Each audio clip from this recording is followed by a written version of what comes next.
Alright, real quick update video on the puzzle cabinet. As you can see, a lot has been done since the last video. Alright, so first of all of the interior is sprayed in clear 5-sheen lacquer. So all the interior is done, and then the interior got glued together. Then I glued all the end panels and exterior parts to the interior parts. Here's a picture of that.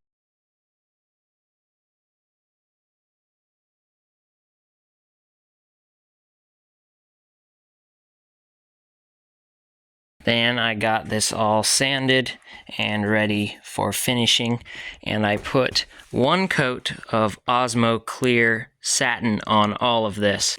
So you can see, even with just one coat, it's very, very beautiful. Especially this back panel, you can really see the figuring in the walnut burl. Well, you can't with my phone because it's such a crappy camera, but you get the idea.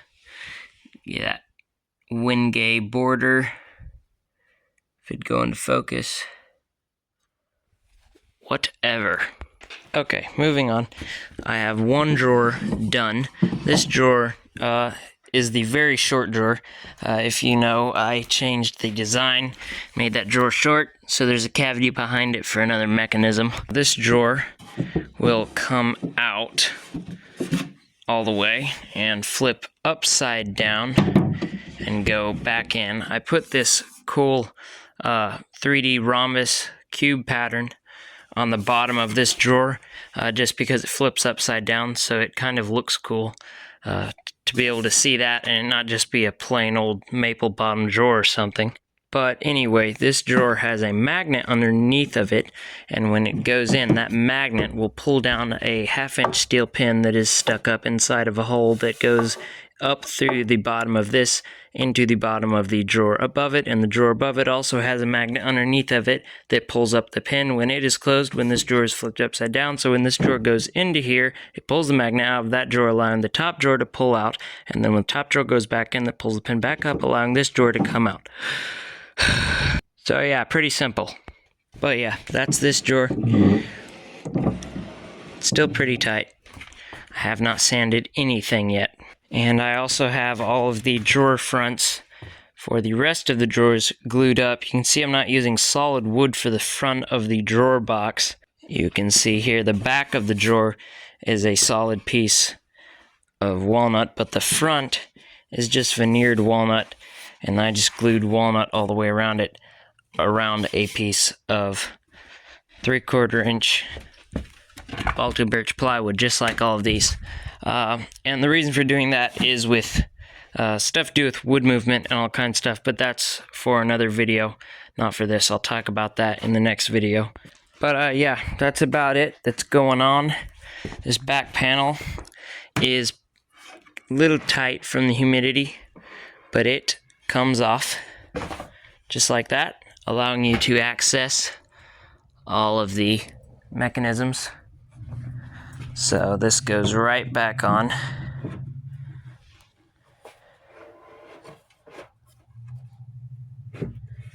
Those stops hold it the perfect distance out.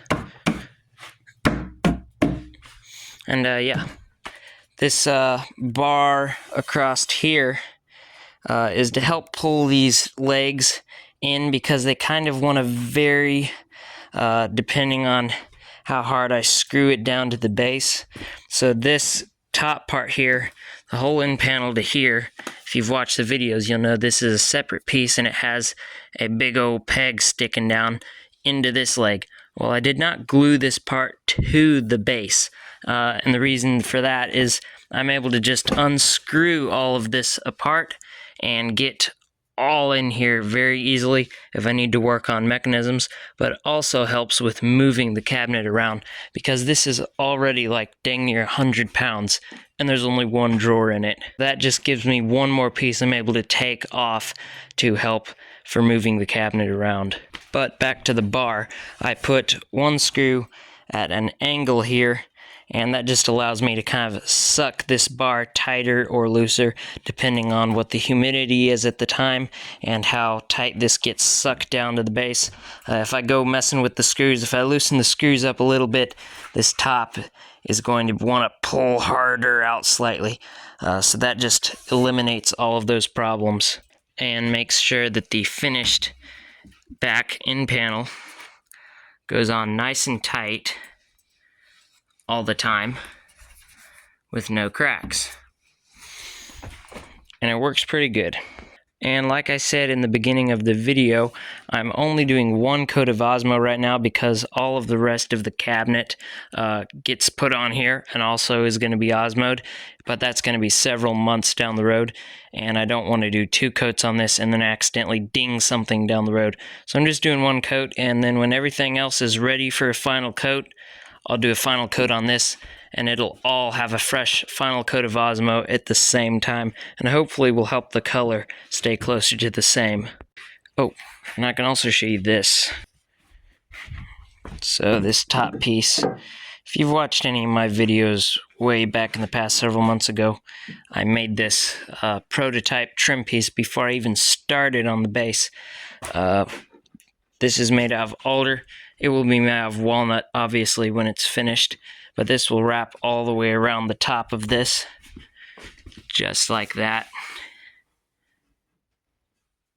And it has the same nice little 1/4-inch cove as I put on the bottom part, which turned out very nicely. Basically the same reveal all the way around. But then after this goes on here, the upper part of the cabinet will sit right on top of this. So after I get all the drawers and the mechanisms in this part working, this will be the next step. And then after this is done, I can move on to the top cabinet. Yeah, that's about it. Hope you enjoyed the update video. Not like a lot of you guys were waiting for an update video, but for those of you who were waiting and were wondering how the progress was going, hope you enjoyed.